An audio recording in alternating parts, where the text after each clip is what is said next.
تو عورت کے اوپر حج فرض ہونے کی ایک شرط یہ بھی ہے کہ اس کے ساتھ جانے والا کوئی محرم رشتہ دار ہو. اگر اس کا شوہر ہے تو زیادہ اچھی بات ہے، ورنہ محرم رشتہ داروں میں سے اس کا والد ہے، بھائی ہے، بیٹا ہے، بھتیجا ہے، بھانجا ہے، ماموں ہے، چچا تایا وغیرہ، یعنی جن کے ساتھ عورت کا نکاح کرنا جائز نہیں. یہاں پر حدیث حضرت ابو ہریرہ رضی اللہ تعالیٰ عنہ سے روایت فرماتے ہیں کہ رسول اللہ صلی اللہ علیہ وسلم نے ارشاد فرمایا کہ لا تسافر امرأة مسیرة یوم و لیلة الا ومعها ذو محرم، کہ کوئی عورت ایک دن اور ایک رات کا سفر اکیلے نہ کرے مگر یہ کہ اس کے ساتھ کوئی محرم رشتہ دار ہو. تو ظاہر ہے حج کا سفر بھی ایک دن یا ایک رات سے کم تو نہیں ہوتا. یہ تو 40 دن کا یہاں سے جو لوگ جاتے ہیں ان کا پیکج ہوتا ہے، لیکن کم از کم بھی اگر ہو تو ہفتہ 10 دن لگ جاتے ہیں. اور اس حدیث کو ذکر بھی حج کے باب میں کیا ہے، یعنی حج کے متعلق مسئلہ بیان کرتے ہوئے حضرت ابو ہریرہ رضی اللہ تعالیٰ عنہ فرماتے ہیں کہ عورت کے لیے ایک دن یا ایک رات کا سفر یا اس سے زیادہ اکیلے کرنا جائز نہیں. تو اس وجہ سے علماء فرماتے ہیں کہ اگر کسی عورت کے پاس پیسے ہیں، وہ تندرست ہے، جا بھی سکتی ہے، لیکن اس کے ساتھ جانے والا کوئی محرم رشتہ دار نہیں ہے تو اس کے اوپر حج فرض نہیں ہوتا. پہلے وہ انتظام کر لے کہ اس کے ساتھ حج کے لیے کون جائے گا. اسی طرح ایک حدیث میں ایک صحابی فرماتے ہیں کہ آپ صلی اللہ علیہ وسلم نے ارشاد فرمایا کہ لا يخلون رجل بامرأة ولا تسافرن امرأة الا ومعها محرم، کہ کوئی اجنبی شخص، کوئی اجنبی مرد عورت کے ساتھ خلوت اختیار نہ کرے.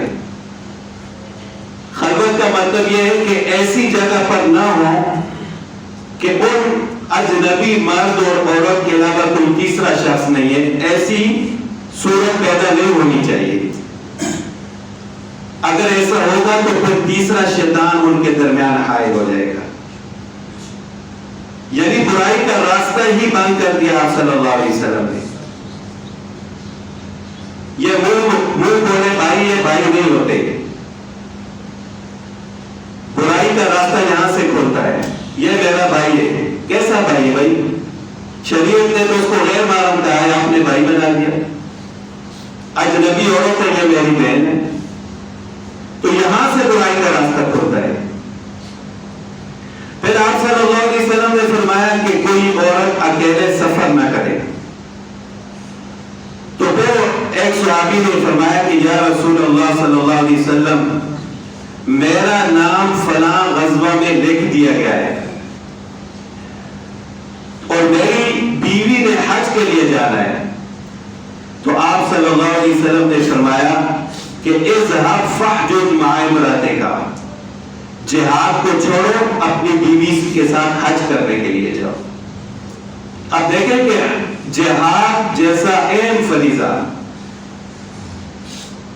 اور پھر صحابہ کرام جیسی بہادری کہ جو تڑپتے تھے کہ ہم دشمن کے مقابلے میں نکلے، اور ان کے لیے تیاری بھی ہو گئی تھی، ان کا نام بھی لکھ دیا گیا تھا. لیکن آپ صلی اللہ علیہ وسلم نے فرمایا کہ آپ کی بیوی کا اکیلے حج کے لیے جانا جائز نہیں ہے. جہاد کو چھوڑ دو، اپنی بیوی کے ساتھ حج کے لیے جاؤ. تو اس مسئلے کو میں نے خاص طور پر ذکر اس وجہ سے کیا ہے کہ سعودی حکومت کی طرف سے پہلے پابندی تھی کہ کوئی عورت اکیلے نہیں آ سکتی جب تک اس کے ساتھ کوئی محرم رشتہ دار نہ ہو. لیکن اب انہوں نے یہ پابندی اٹھا دی ہے.